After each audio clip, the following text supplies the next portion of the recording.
Buonasera. Oh, grazie. I'd like to welcome you all this evening. I'd like to extend a warm welcome to everybody that's here with us today, but also everyone at home who's watching. My name is Catherine Sama. I'm professor of Italian and film media at URI.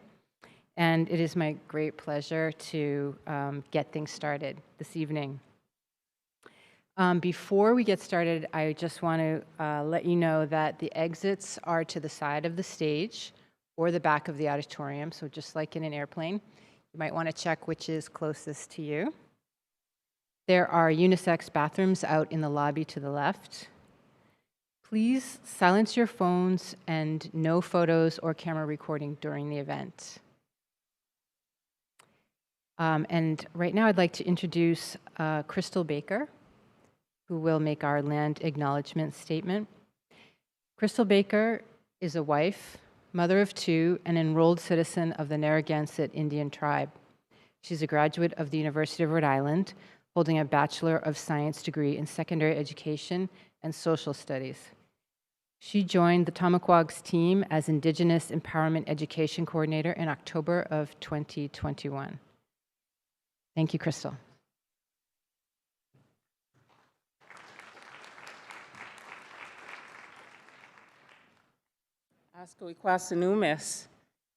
Very happy to be here this evening to share just a little something that I wrote to welcome you to the indigenous lands of the Narragansett peoples, and just to share a little something about, I know that you are talking about food and food sovereignty, so I just wrote a little something to go along with tonight's or this series. Food is one resource all people share the need for. The ability to forage, hunt, and grow your own was an inalienable right of indigenous populations all over the world. Learning from childhood what to forage, easily identifying the edible, the medicinal, and the poisonous, it would no doubt have contributed to our lives being much healthier. Colonization had a massive impact on these traditional practices, leaving an ongoing legacy of life-threatening diseases such as heart disease, kidney disease, and diabetes. Generations became dependent upon government commodities and rations due to dispossession of land and waterways and restrictive policies. The disruption to traditional foodways is an ever-evolving challenge thanks to fast food industry, large food chains, and food shipment practices. At Tamaquag Museum, when we provide traditional ecological knowledge walks and talks, we share teachings passed down to us from our ancestors, celebrating our relationship with the natural world around us. From the uses of native plants to the strangulation by invasives. What if the colonists, having learned from the indigenous peoples of this land, had respected that knowledge and assimilated to indigenous ways of knowing and reciprocity? There could have been a sharing and working together to sustain themselves and the land. We would probably not be here today discussing ways to create equitable, sustainable, and resilient food systems. Acknowledging the mistakes of the past and learning from it is vital to us all, now and for generations yet to come. We must learn together, work together, and teach together. Doors need to be opened, and land and water resources need to be respected and honored. What will you do to ensure the inalienable right to food sovereignty? Tabatniana Wayan, have a good night.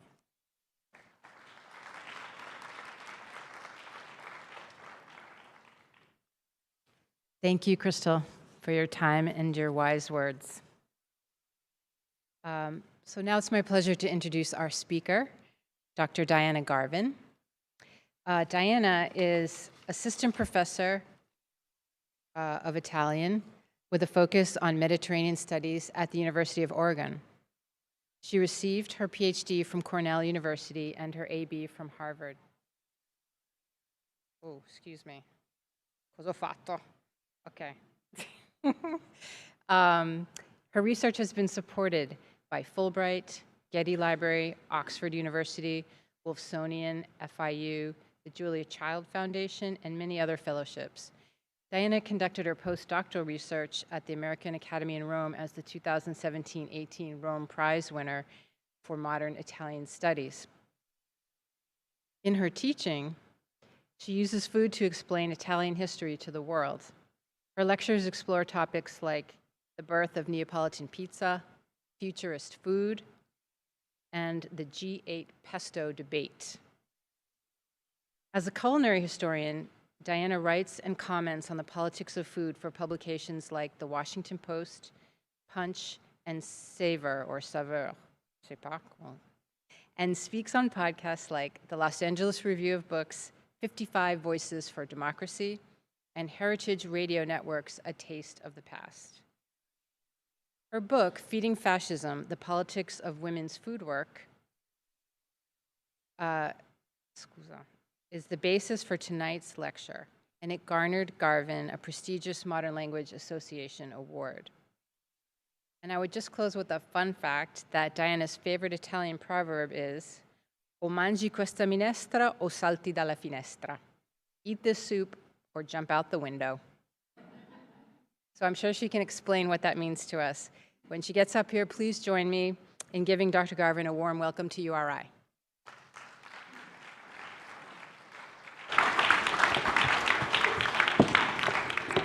All right, thank you so much. All right, I think first I'll try to get this switched over. But you can see there are a lot of people to thank for this. So in fact, might as well know exactly all of the folks who have helped bring this event together today, to whom I am very grateful.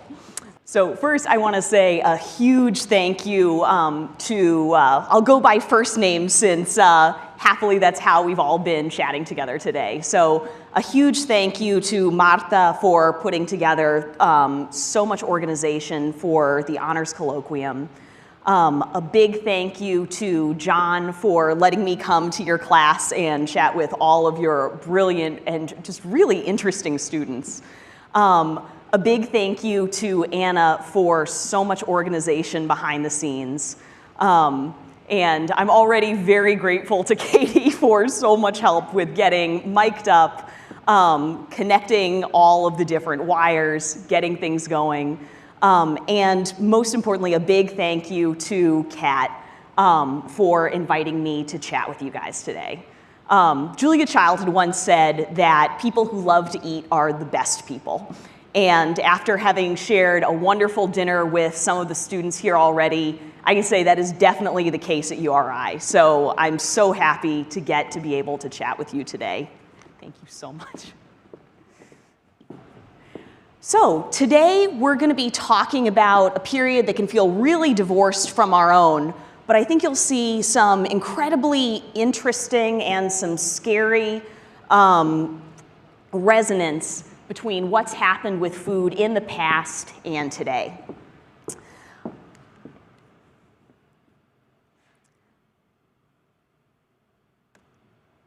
So, how did women negotiate the politics of Italy's fascist regime in their day-to-day lives?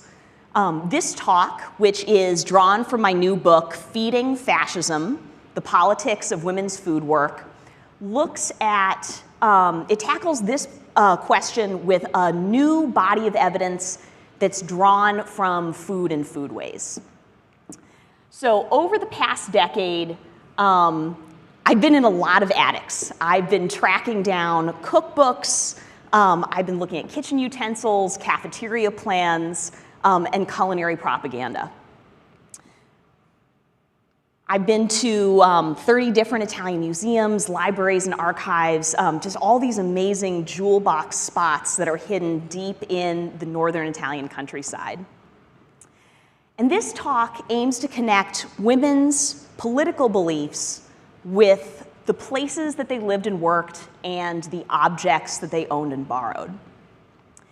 These examples illustrate how women in the fascist state vied for control over the national diet across many different manifestations. Cooking, feeding, eating, all to assert and negotiate their authority. And in taking this distinctive approach, feeding fascism attests to the power of food. So the focus of this story is specific, both in terms of a place and in terms of a time. In terms of place, it looks primarily at north-central Italy. I'm going to try this guy. So we're looking at about this portion of the map. So this is regions like Lombardy, Piedmont, Emilia-Romagna. Milan, Turin, and Genova created an industrial triangle. So this was a powerhouse of factory work. And along with Bologna the Red, these cities crackled with communism. So their long labor history is pockmarked by strikes. And yet, the opposite political pole actually stood in the exact same place. Mussolini was born in Predappio, which is a small town in Emilia-Romagna. So what that means is this zone was at once the area of greatest adherence to and greatest resistance against the fascist regime.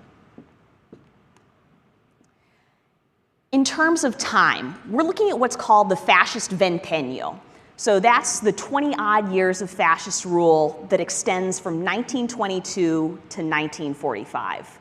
And in fact, we've got the dubious distinction of doing this in October 2022, which means that we're now at the centenary, 100 years past the March on Rome when Mussolini officially took power. And this period provides a particularly clear lens for looking at women's food work. It's not so much representative of Italian cultural history as it's hyper-representative.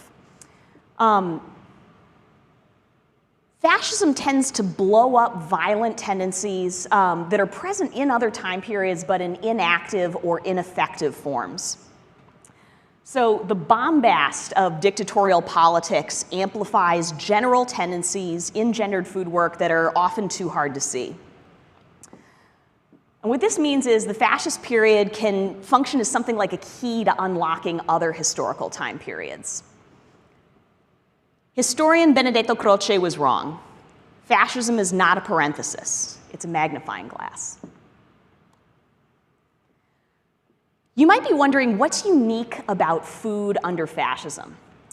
After all, during the interwar period, Allied and Axis nations alike were demonstrating profound concern for how food powered and shaped the body. But the Italian fascist regime went further. It tried to harness the biopolitical power of food to prepare for military dominance. First, farming more food in Italy promised economic self-sufficiency, and that was the first step towards diplomatic immunity. So this is part of the regime's broader push for autarky. That's an important term for this talk, and it basically means producing and consuming only Italian products.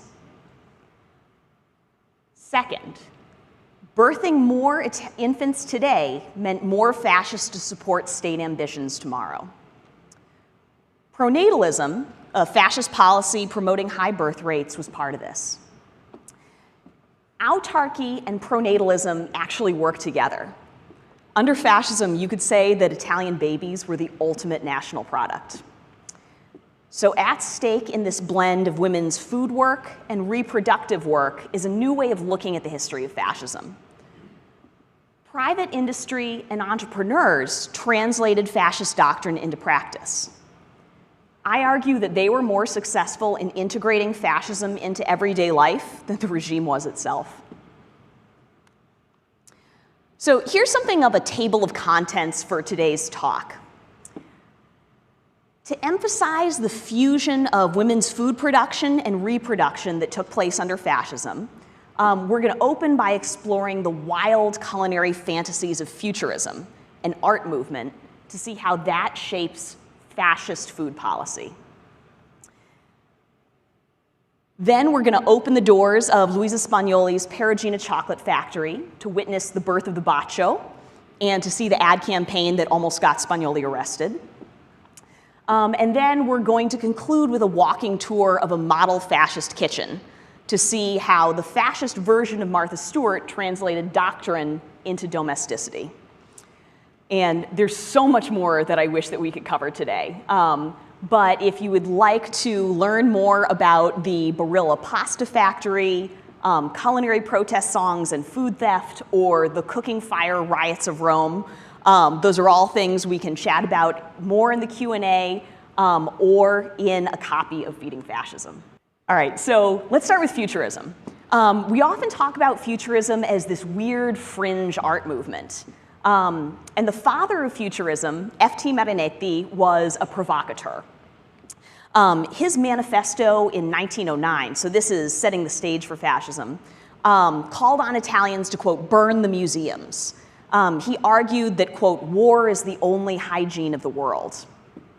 This is a movement that celebrated dynamism, a break from the past, speed, technology, and violence. The Futurists matter because they were influential fascists of the first hour. Their political party, the Futurist political party, was folded into the Fascist Party in 1919, so even before the March on Rome, the, quote, official start of fascism in 1922. And they were very interested in food.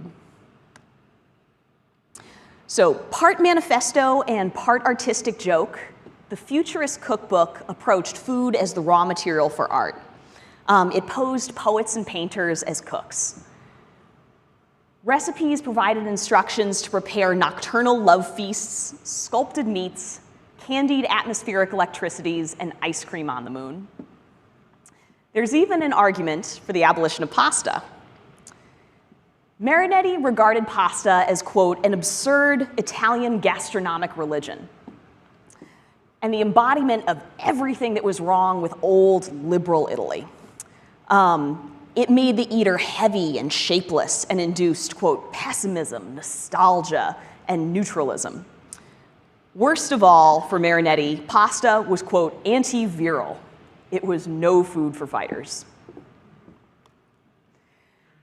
Instead, Italians were encouraged to eat the wild formulas of Futurist invention, like this diabolical rose, and that is the name of the recipe that you see up on the screen. It was served at the Holy Palette restaurant in Milan. This is one of the artist sketches for that restaurant, which was the site of late-night Futurist happenings. So both the recipe and the restaurant embodied how Futurists wanted to change Italian food. First, they were going to Italianize everything. So no more French or English foods, or even terms for those foods. This cookbook came with a dictionary in the back. A bar becomes a qui si beve, one drinks here. And your barman became a barista. So that term that you hear now at Starbucks actually dates from this time, this period, and this cookbook. Now you might be asking why. This is part of a much broader bid for Italian cultural prestige and dominance. The Futurists also wanted to look at cooking as chemistry. So they don't have recipes, they have what they call formulas. The kitchen is a laboratory. And in those dishes, they want foods that have less mass. They're arguing for powders and pills. The reason why is they see food as a means to militarize the population. Low mass foods for a muscular, fertile body. As Marinetti put it, quote, until now, men have fed themselves like ants, rats, cats, and oxen.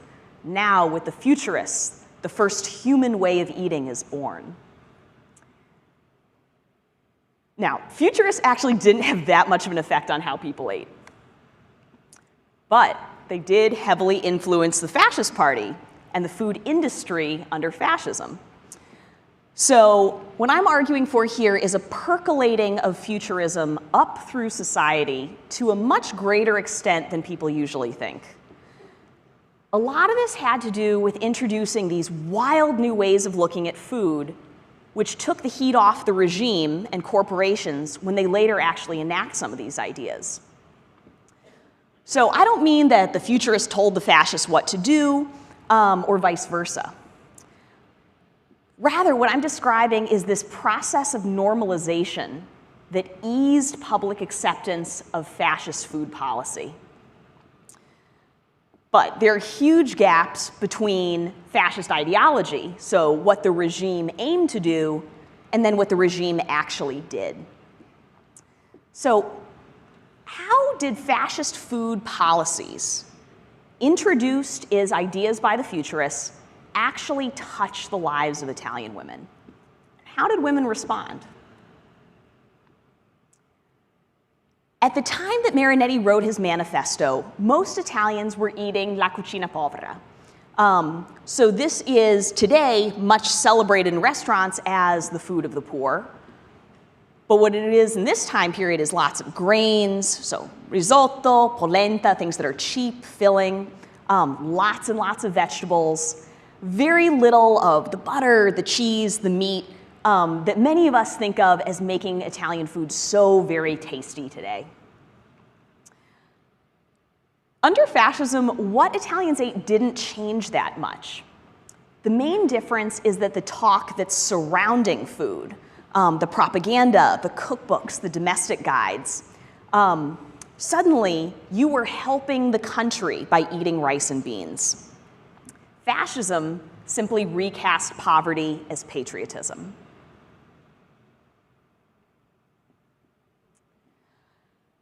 Perugina was a major employer of women for the Italian food industry in the early days of fascism.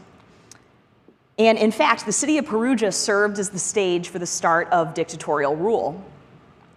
On the night of October 26, 1922, at the Hotel Brufani, a group of future fascist leaders and this group met. And these industrial titans declared the start of fascist rule even before the March on Rome actually reached its destination. So this second section of the talk opens the doors of the Perugina chocolate factory. The founder and boss, Luisa Spagnoli, was a woman, as were about 75% of the workers. And they fed their families, their husbands and children through their income. They also cooked meals at home and breastfed on the job. And they fed the nation through food production that was aligned with fascist policies of autarky and pronatalism, regardless of their own political affiliations. So Perugina provides a really good case study in these kinds of tensions, feeding a family in the day-to-day through work that at the same time ultimately fed fascism.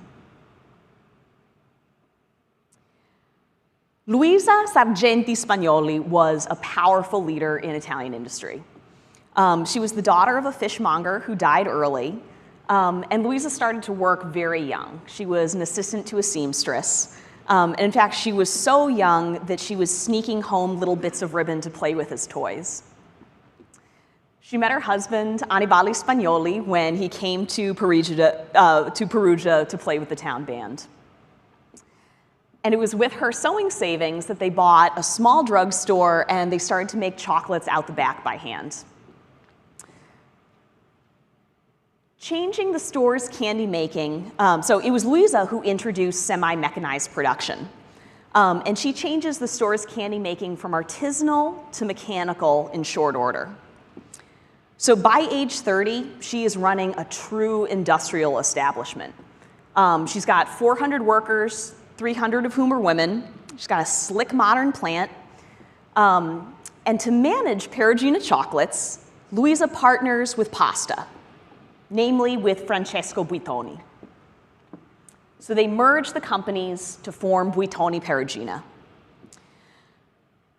Spagnoli was rare for achieving this kind of success as a female entrepreneur during the first decade of the fascist period. And it was a feat that she managed by leveraging regime policies of pronatalism and autarky to promote chocolate. In company operations, Louisa introduced a number of pronatalist measures. So she adds health insurance, sick days for pregnancy, she covers husbands as dependents, there are nurseries for workers to breastfeed during the day, and there are even summer camps like this one for the children of employees.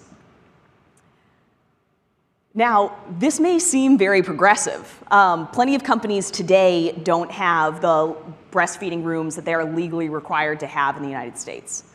But the intent behind this is fairly regressive. It's to get as many hours of work out of a factory worker as humanly possible. So it completely fused the private and public lives of these workers. And it also brought their families into work. So suddenly everything is under the company's control. And indeed, fascism will later adopt many of these ideas, putting breastfeeding rooms in factories and creating summer camps for children because it provides an unusual degree of surveillance. In her company marketing, Louisa also promoted pronatalism to a broader public. At trade fairs and newsreels and in cooking magazine ads, everything reminded consumers that Perugina supported their employees in becoming prolific mothers. And just to give you a sense of what a prolific mother meant in the day, the minimum was 6 children to attain the title. It also pushed the public to follow their lead. So for Easter, a holiday that's strongly associated with birth, Perugina filled their chocolate eggs with prizes, like baby booties made from Italian rabbit fur. It was a brilliant piece of cross-marketing. Louisa had just begun a side business, a fashion house based on autarkic fabrics. Louisa geared her company to support fascist autarky in order to manage trade sanctions. So with importation constricted, there are fewer cacao pods coming in, and she needed to get every last bit out of the pods that did arrive on Italian shores. So to stretch the available product, she introduced new chocolates that were made from domestic ingredients that were available in abundance. So one example would be she invents new kinds of candy, like citrusy chocolate bars that featured Sicilian oranges. So Northern industry was able to get these ingredients on the cheap, buying in bulk from the Italian South. They were also cheaper because chocolate bars can use way more waste chocolate than hand-dipped chocolates. And I happen to know this because through a very different family history, my family is Ashkenazi Jewish, and my grandfather had a small chocolate business in the Lower East Side when he first arrived in the States. So I love looking at some of these different chocolate histories. So chocolate bars, way more waste product than in individual bonbons. Perugina even promoted an autarkic week, a marketing festival that's similar to the Italian, the fascist Sagre. So these were local food holidays that celebrated the town's signature harvest. And we can talk more about that if folks are interested. So Perugina produced, their marketing included branded bags for carrying the candies, like this one. And those candies were made with Italian hazelnuts, chestnuts, oranges, lemons, grapes, strawberries, pears, cherries. Saving scraps and using domestic fruits and nuts was not only lucrative, but it was an increasing necessity given the broader political picture. The baccio, invented by Luisa Spagnoli in 1922, crafted luxury from leftovers. Making truffles and bonbons resulted in excess chocolate and excess hazelnuts. So realizing the value that lay in those cast-offs, Louisa rolled a small handful of loose chocolate into a ball, topped it with a single hazelnut, and then covered the creation in fondant. And she named it cazzotto, or the punch, because the resulting form resembled a closed fist with one nut knuckle popping out of the top. But offering one's lover a box of punches was not very romantic. A marketing lightning bolt struck one steamy afternoon. As the company's fortunes rose, Luisa spent more and more time with Giovanni Spagnoli, Francesco's son and a marketing dynamo 15 years her junior. The two became lovers, and it was his idea to turn cazzotti into kisses, baci. In the next 5 years, over 100 million baci were distributed. Luisa and Annibale separated, and she continued to live and work with Francesco. Gossips chattered, but business boomed.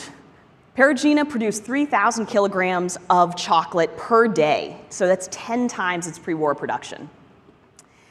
At the time, a journalist described her as, quote, an energetic and willful creature who would nobly impress the factory with order, decorum, and elegance. Her industrial success even caught the eye of the Duce, the leader himself. For Perugina, 1923 was not only the year of the bacio and the breakup, it was also the year of Mussolini. 1 year after the March on Rome, Mussolini returned to Perugia to visit the chocolate factory. Female factory workers in uniform white aprons and handkerchiefs lined up for inspection in the factory's interior courtyard, their arms raised high in the Roman salute. After Mussolini visited the chocolate factory, it benefited from rationing in the army. Chocolate was not only one of the only luxury foods that was allowed by the regime, but it was actually included in the fascist rations because it was deemed critical for morale. So Perugina sustained ties with the regime, but Luisa Spagnoli did not always toe the party line. The relationship between Luisa Spagnoli and Benito Mussolini shifted in accordance with her entrepreneurialism. She acted to move her business forward, forcing him to react. One of the niceties that was communicated by Mussolini during his 1923 visit was, quote, I tell you, and I authorize you to repeat it, that your chocolate is truly exquisite. So she tittered appreciatively, and then weeks later used the exchange as the basis for a marketing blitz so intense that the regime had to outlaw Perugina's use of Mussolini's testimonial or risk losing authority.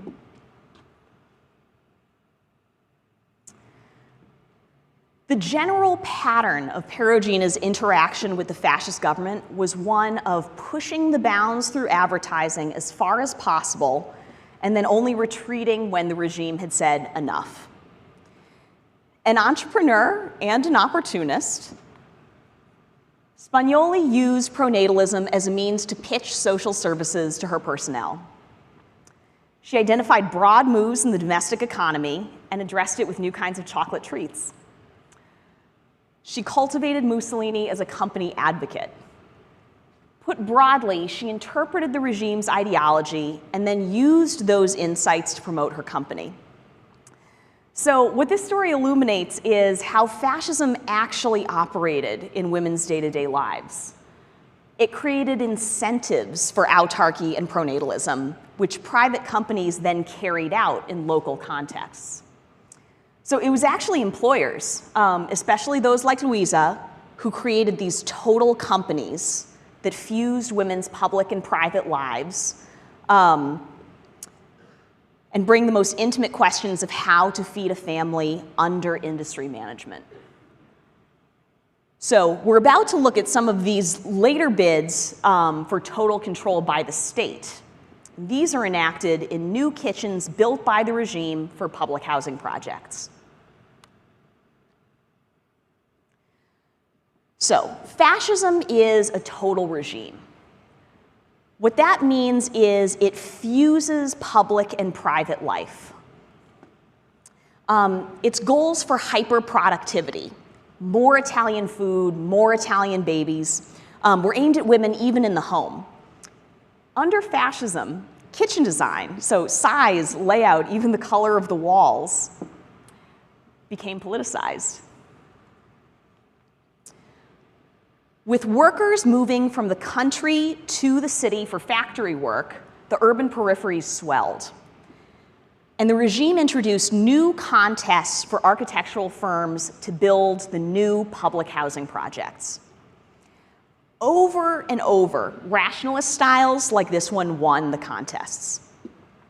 So you've probably seen rationalist buildings before, and you probably didn't like them. It's every parking garage that has ever been built.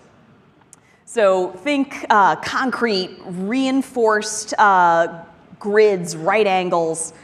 It's often criticized for feeling really cold, really modern, and it thrived under fascism. Supposedly, it celebrated logic, not lyricism. Supposedly increases airflow and sunlight, promoting hygiene. That's not actually true. Some of these designs can actually lead to a lot of wasted space. And there's also a huge gap between the architectural theory and how the buildings end up actually getting used. So because of that, I often think of this as irrational rationalism. But it was really common in functional spaces. So this is, a functional space is any room that you need to do something. That means things like clinics in public, kitchens and bathrooms in private.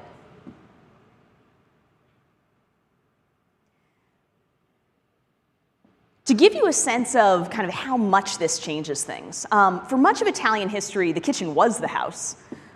Most Italian homes consisted of one large, multi-purpose room. And warmth was the concern for kitchen design and use. So people, cows, chickens, everyone gathered together around the hearth fire. And because kitchens housed many bodies, both animal and human, architects thought of them as these dark, dirty spaces. Throughout the 1920s and 30s, the regime built much smaller kitchens throughout the public housing projects.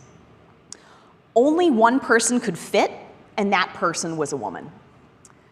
So this move not only added more gendering to kitchens and cooking work, but it also turns the kitchen into a specialized workspace for the first time. Regime architects during this period did a lot of shrinking of rooms to promote certain activities across the board. This is also the period, again, remember pronatalism, where private bedrooms appear in public housing for the first time. You're not able to boost the population unless you have a bedroom.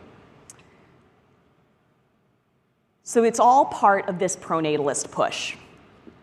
And in fact, if you had those 6 or more children, that moved you up the wait list for these new regime-approved apartment blocks.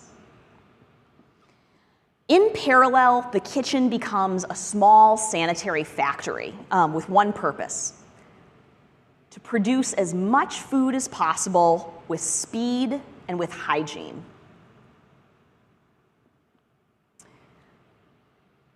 When the kitchen became a factory, it adopted some ideas from industrial settings and applied them to the private sphere. So, Frankfurt kitchens came from German public housing projects. These are all kitchens that rely on something that's called a Taylorist work triangle, and from factory studies of time management. And a lot of kitchens are actually still laid out on this formula today. So these new, at least at the time, then new layouts aim to streamline cooking work by placing each step of cooking in a logical order.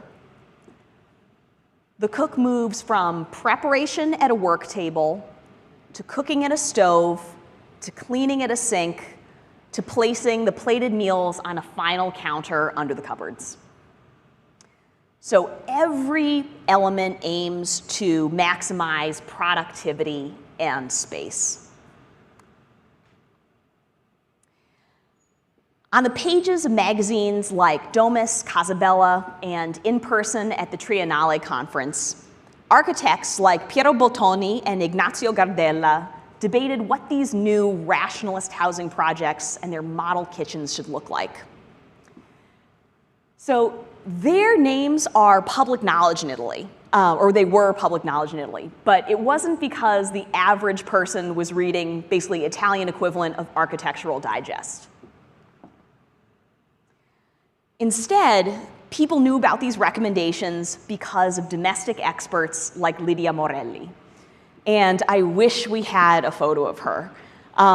Unfortunately, it's so hard to track down the names, biographical records, but I do want to show you this book. So this is From the Kitchen to the Salon, and it was Morelli's blockbuster hit. By 1935, it had appeared in 5 editions and sold over 50,000 copies. So for some perspective, at the time, the Italian population was just under 43 million. In this book, Morelli was promoting her favorite Bottoni and Gardella kitchen designs. So you can think of this as basically like the trophy kitchens that we see today. This is the equivalent that you have in Italy in the 1930s. And what's so strange is these are kitchens that were already in use in the regime's public housing projects. Middle-class fans of Morelli then adopt these ideas, like how to arrange a kitchen and what pots and pans to buy for home use. So Morelli's books show us how kitchens changed under fascism. They look at how the average woman, they show how the average woman experienced fascism in her day-to-day life. Not in an obviously political setting like at a public rally, but instead in a kitchen while she was peeling a potato. After all, most people didn't experience fascist modernity in a grand public display, so at a car race or an airplane show. For most people, all of those ideas, the speed, technology, hygiene, and even war, didn't slam into existence. Instead, they arrived as quickly and quietly as a kitchen drawer sliding open.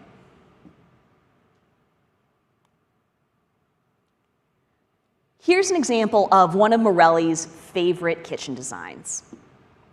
So standing at the kitchen entrance, we see a small white-tiled room that's arranged in a tailorist work triangle. You've got the prep area, so the table,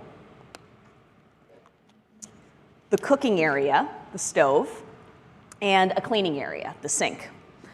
And the photographer centers 2 key additions, the clock and the electric stove. So it's 1:45, and a 3-burner stove has a double boiler on it, and it also looks to be an apple crostata. To the right, we see a sink filled with dishes and 2 white towels hung from dedicated hooks. On the table, there's a half-peeled apple on a napkin next to a small serrated knife and a white ceramic plate, plus a mixing bowl that's filled with flour. Against the wall, glass cabinets open to reveal immaculate white dishware and shining aluminum pans. Just below, the countertop holds the ingredients and machines for preparing espresso: sugar, coffee, and a coffee grinder, which is a new appliance for the period. A black cord snakes between the grinder and the wall, and that marks an otherwise invisible innovation. This kitchen is wired for electricity.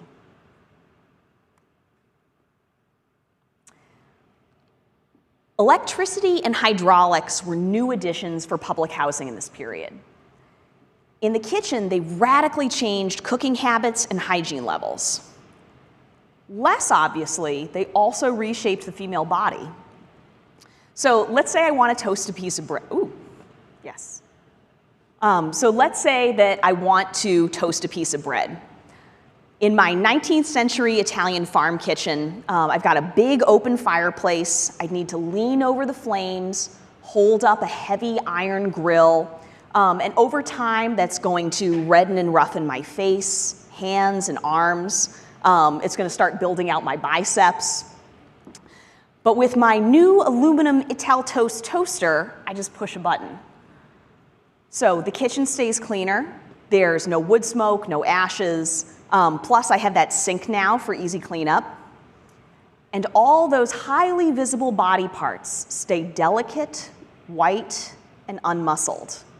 all the markers of female upper class status in northern Italy at this time. Bringing electric and hydraulic infrastructure into the home not only cleans the kitchen, it gentrifies the body. So, this isn't to say that the fascist regime is using a toaster army to dominate the public, but rather it's an example of how a private company is making use of the new regime-funded infrastructure as well as futurist aesthetics of speed and technology in order to push a product. And indeed, ad copy for the Ital Toast toaster focuses on the machine's autarkic materials, aluminum and chrome, and shows one of the new Milanese housing block kitchens. It cast fascism as fashion. This is, the ad copy claims, the most patriotic way to make toast.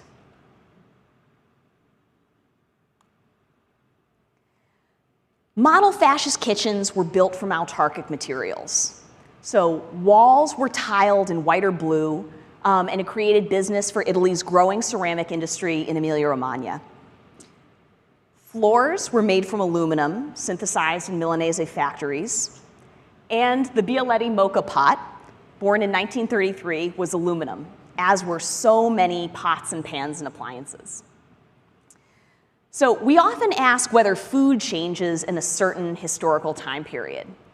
But what we don't ask as often is how the physical kitchen and all of the tools change in a certain time. Lydia Morelli celebrated these materials for being cheap and easy to use. But they also provided direct financial support to Italian chemical industry and refineries. They helped the fascist economy by creating demand for the new materials. In addition to supporting autarky, these materials all share one more quality. When you wipe them clean, they shine. It's part of their allure, but it also makes dirt really obvious. And that fact mattered for the public housing projects. Living here meant that you did not have a lot of money, but you did have a lot of kids. After all, that was one of the requirements for housing. Many relied on the fascist-run cafeterias for mothers. So these were dedicated soup kitchens and dispensaries for food. And using those particular services came with a string attached. Frequent visits from the wives of fascist officials to make sure that the hygiene of the kitchen was up to snuff.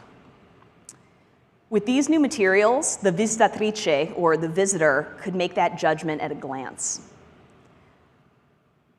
New materials seem like modernizations, but they also supported autarky and opened these working class kitchens to regime surveillance. In 1939, Italy entered the Pact of Steel with Nazi Germany. Italian foods like tinned tomatoes and the factory workers who produced them flowed northward to Germany, both voluntarily and through conscription. Rationing was introduced, black markets boomed. Finding enough food to eat, especially in the cities, was a difficult task. During the early 1940s, each social class's diet fell to the nutritive levels of the one below. School teachers, pensioners, and government employees sought charity and frequented the soup kitchens. Cookbook authors like Petronilla, the pseudonym for Dr. Amalia Moretti Foggia, offered recipes for chicken soup without the chicken. As war went on, recipes changed. Ingredients started to come at the top of the recipe for the first time, so that if you'd already used up your ration of rice, you saw it right at the top and you didn't have to read any further. And cooking methods changed too. There's more cold food under the assumption that you're rationing your gas as well as your rice. Middle-class food started to look much more like tougher working-class diets. That means more foraged food, like frogs and bird eggs and greens from the hills. People also ate things that they didn't before, more guts, like blood soup. Wartime pushed women to negotiate the boundaries of Italian cuisine, the outer limits of taste and edibility. But this doesn't mean they engage in those projects willingly. Maybe Fulge's conclusion to her recipes is the most telling. In her final cookbook and her work as an author, she concludes with a plea for peace at the expense of her legacy. Over the image of a white dove, she wishes for the demise of her life's work. Quote, "May the war end, and may my work here become irrelevant, consigned forever to a dusty kitchen shelf." During World War II, civilian morale was low, food shortages were endemic, and hundreds of thousands fled for the countryside. Partisan resistant groups in Italy spread northward, clashing with fascist and Nazi troops. Mussolini was shot in April 1945, and his body displayed in Milan. Northern Italian factories, including Perugina and Buitoni, were subject to heavy Allied bombing, especially in 1942 and 1943. So the industrial areas of Milan, Turin, and Genova were flattened. Long after fascism was discredited as a movement and Mussolini has met his end, the architectural and social legacy of many of these ideas lives on. In her much-cited New Yorker article, Ruth Ben-Ghiat asked, "Why are there still so many fascist monuments standing in Rome?" Because fascism coincided with and encouraged industrialization, it left its traces in farms and factories and in the way that many people cook and eat today. And in many ways, fascist moves like the industrialization of the food industry, its speed and its total invasion of private life actually gained greater ground after the fall of the regime. I'm very sorry to have to show you this picture. Out of the post-war rubble of the late 1940s, and with the help of the Marshall Plan, larger, more modern food factories were built. So filled with gleaming metal machinery, they pumped out new lab-born foods. Frozen ravioli that never went bad, powdered juice, geometric cheeses with no need for a knife. So you could almost feel Marinetti and the Futurists nodding along. Now, these foods definitely did not take over Italian cuisine, far from it. Italian cuisine is itself famously conservative in the sense of being slow to take on new ingredients and preparations. But it does change bit by bit. After all, for most of the peninsula's history, tomatoes, a now classic ingredient, were considered poisonous. This is a period where not only food changes, but the way that people buy, store, and cook changes. The Italian economic boom of the 1950s and 60s brought huge social shifts. So mass migration from south to north, urban peripheries swell with new arrivals, and more kitchens, like the ones pioneered under the fascist model, are built. With more cash on hand, many Italians began to eat more and better food. So more meat, more cheese, more milk, more pasta. You can check out the enormous size of the steaks in this Kelvinator ad. And those foods were coming from the new supermarket chains, like Esselunga, the long S, which was designed by Gio Ponti, one of the many architects with regime ties who simply kept working. So did Luisa Spagnoli and her chocolates. So did Delia Notari, head of the La Cucina Italiana magazine. So did Lidia Morelli and her household guides. Many Italians called it the gioco delle sedie, or musical chairs. In this time of huge changes, the domestic experts who everyone took advice from actually stayed the same. This is why studying food matters, and why looking at history matters. Fascism coincided with industrialization. So that means that a lot of buildings got put up in a period that's marked by the goals of the dictatorship. Again, it's not that food changes that much under fascism. but it's that so much of the buildings and the bureaucracy that comes with them, who works and for how long and under what conditions, plus home design and use, got put into place with dictatorial goals in mind, and then forgotten.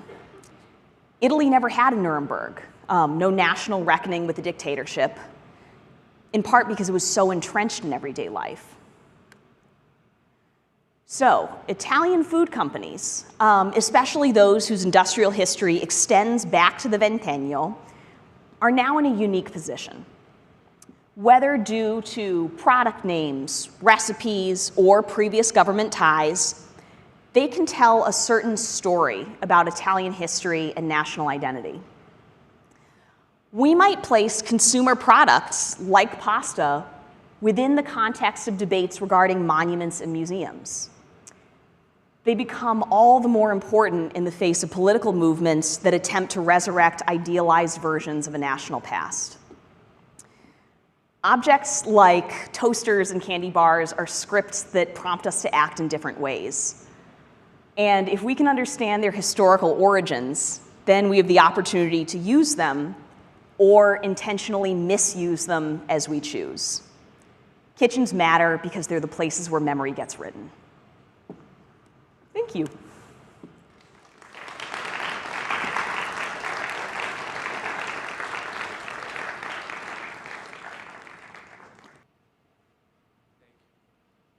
Hi. So, you know, in the context of well, first of all, I just wanted to say I graduated from here last year, and I haven't been back until I saw the topic of this this talk, and I just had to come. I'm very deeply interested in this, so thank you. But in the context of Italy today, you know, with Meloni and the Fratelli d'Italia, which, how do you see this sort of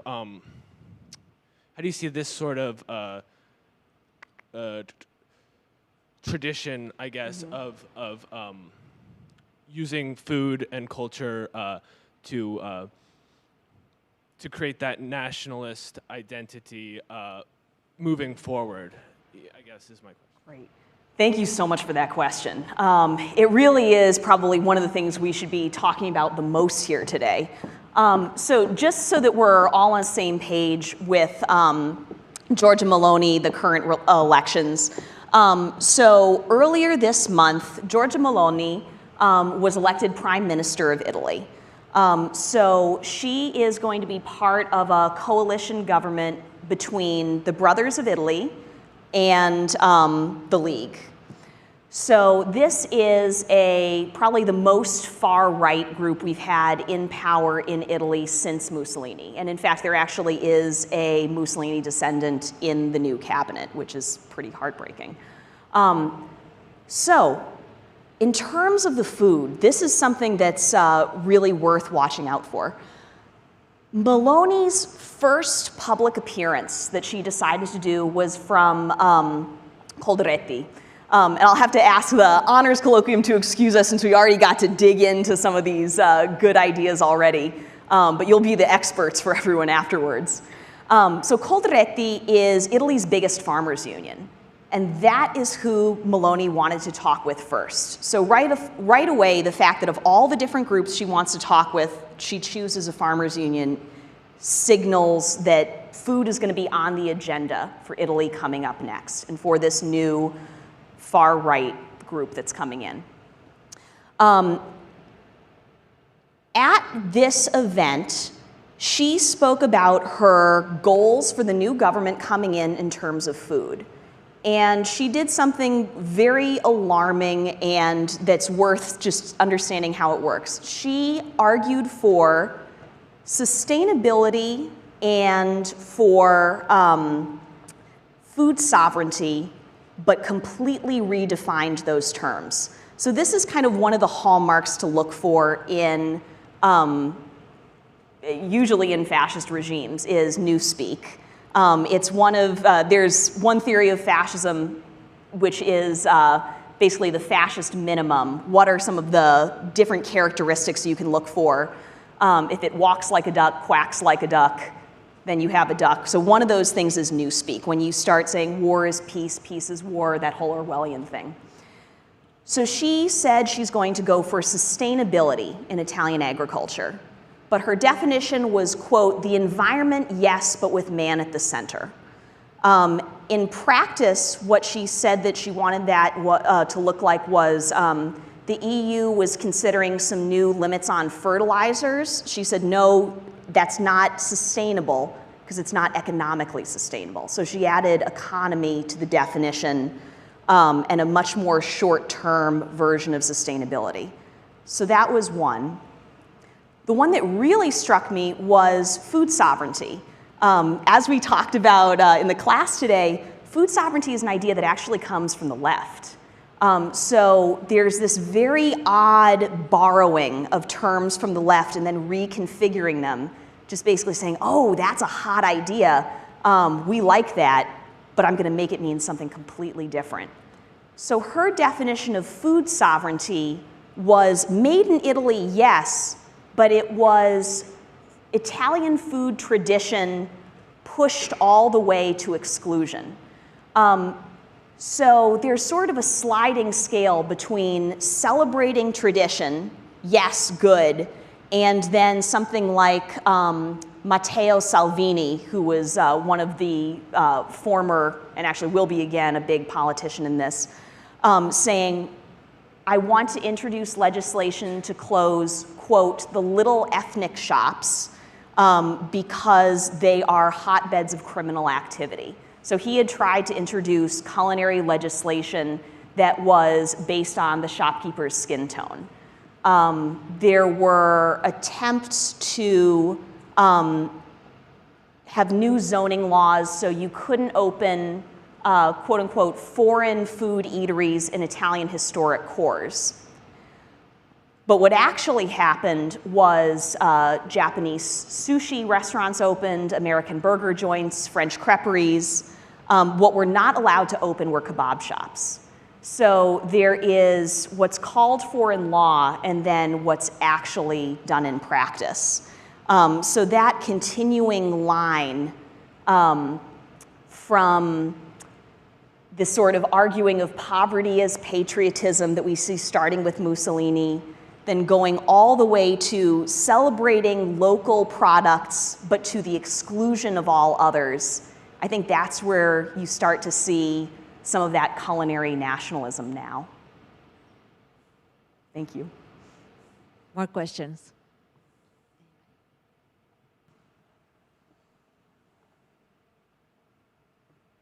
Hi. I first came across your work while tracing back the melody of Bella Ciao, and I came across your article, Singing Truth to Power. And this is, I guess, a multi-part question. As someone who traces a lot of music history, I probably ran into similar problems as you when we deal with quote-unquote traditional music that is only available in oral tradition, which gets really hairy. And so what I had come across was sort of what you had mentioned in your article as well, where like the chicken and the egg. So I had found the melody in an East Ashkenazi Yiddish song among 3 other Italian songs as well. And I was wondering if you ever found written melody or lyrics, or if it all relied on oral tradition. And then I guess as a follow-up to that, how do you traverse the academic issues that come with only oral tradition? Oh, that's a great question. So first, I have to say we had a really nice correspondence. So I hope that if anyone's interested in continuing to follow some of these topics, I'd love to write back and forth with you. So we've chatted a little bit in the past about the song Bella Ciao. How many folks have heard the song Bella Ciao? Okay, that's a fair amount. So it is increasingly popular now, and that's because it is, first, just a really amazing song. It's a resistance song. Most people know it as the Partigiani song, so the anti-fascist song, Bella Ciao, Bella Ciao. I apologize, bella ciao, ciao, ciao. So it's a great shouting rhythm. And what a lot of folks don't know is it actually started as a protest song among the mondine, which are the female rice weeding workforce. So they did migratory agricultural labor for 40 days every year to weed the rice paddies. And they recorded a huge song corps. So to keep their spirits up, even as their bodies flag, they're singing these really beautiful songs through the fields. The songs are really characteristic because they have this amazing percussive core. And it's because there were so many mosquitoes in the fields, they were slapping their arms. So all of that kind of drumming comes from that. So it's just an amazing core. They're really tough to track because it is oral histories. So yes, I actually have seen some original scores. You can get those at the Archivio Diaristico in Pieve Santo Stefano. It's this really amazing diary archive, way off the beaten track. There used to be one bus that would go there at like 6 a.m. on a Tuesday from Arezzo, so it is not easy to get to. But I guess part of the problem with some of the history, which can also be a lot of fun to research, but it's just hard, is archives look like the historical subjects they contain. I wanted to, and it sounds like you also want to look at this crew, which is tends towards working class women. They were underfunded in life, and the archives are underfunded now. So going way out into the countryside to where some of these folks were, a lot of them learned to read and write later in life. So they actually did record their memories. And happily, Arezzo is pretty close to the rice weeding region, so you'll get more of those. And some of them did write, like right down to the musical staffs and everything. You can also find those at the CGIL archives, so all the really tiny township level workers archives across Italy. So kind of like in the United States, where we had this big resurgence in folk songs in the late 60s, Italy had the same thing, only they're using all of these amazing rice weeder songs, because those were the protest songs. So the Bella Ciao that you hear now is actually written by these female rice weeders, and it has really different lyrics. Their whole song corps, if you have time to just do a YouTube search or to maybe see the beautiful neorealist film Bitter Rice, those are actual rice weeders singing in the background. They're people who were right in the fields, and you can actually find their memories of the filming in those same archives. Any more questions?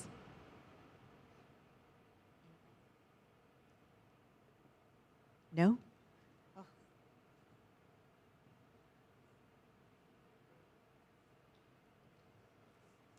Thank you so much for your thought-provoking talk, Dr. Garvin. We heard a lot about the tightening of gender roles and how the man becomes the virile, muscular, warlike individual, and then the woman becomes the soft, delicate homemaker. And I'm glad you quoted Marinetti at the beginning. Something else Marinetti says is to spurn women and to completely reject the emotional, irrational, everything that is feminine and female and womanly. And so it struck me as very curious when you said there was chocolate in the rations for the fascists. I'm wondering if you have any more thoughts on that. Was this a sort of exception to the rule? Was chocolate still sort of associated with the irrational and the emotional, and they're making an exception? These soldiers can have this one bit to boost morale, or was chocolate recast in a virile way? Oh, it's really, the chocolate history is so interesting. So thank you so much for bringing us back to that. What Hillary is talking about is a really bizarre moment in history of food in Italy. So we don't think about chocolate as being something that's super fancy right now. It's kind of a Valentine's Day thing. Maybe it's something you get down at the drugstore. but it felt really different in 1920s and 30s Italy. So first, you wouldn't find it most places. You would find it in some of the very new shop store windows. And this is a time when there's not a whole lot of entertainment, so it's a big thing to do the evening passeggiata, to do the promenade through the city, and look at the way the windows are displayed. During this period, people are hiring specific designers just to do the windows of different stores. And the chocolate windows are amazing. There's a really incredible industrial designer, Emma Bonazzi, who's got a collection of chocolate boxes at the Wolfsonian Museum that no one has studied, and somebody should definitely do this project. Really amazing, forgotten industrial female designer in Italy. So she's designing these very elegant chocolate boxes. It wouldn't come in cardboard. It came in these beautiful wooden and metal boxes. So chocolate is high, high luxury. And for the soldiers, in some memoirs that I've written, it felt like getting a Valentine from the state. It is the weirdest emotional moment to imagine. It is this thing that the state is giving people that has these very romantic, good living, very like in a romantic, assumed hetero relationship. And it's the state giving it to a male soldier. And it's a sort of, you will depend on us, you will bind to us. It's just the strangest thing to imagine. But it made a lot of these folks, many of whom had been veterans of the First World War, who returned home who felt they had done a great service, and returned home to diminished prospects, unemployment, not great health care. They were sad, they were lonely, they were very familiar with guns, and they were the first folks who the fascists went after looking for recruits.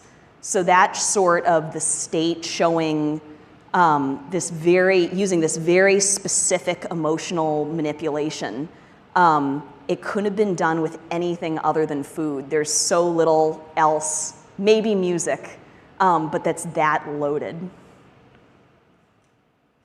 Thank you. Diana, thank you so much for a fascinating political, historical tour de force of food. I don't think I will ever look at a toaster again without remembering your talk. I also want to, before we thank Diana, I also want to remind you that next week we have another fascinating talk, and it's going to bring up some of the other issues that Diana, we have Saru Jajaraman talking about labor and food. And Diana, thank you again. Oh, thank you guys so much. This is really a pleasure.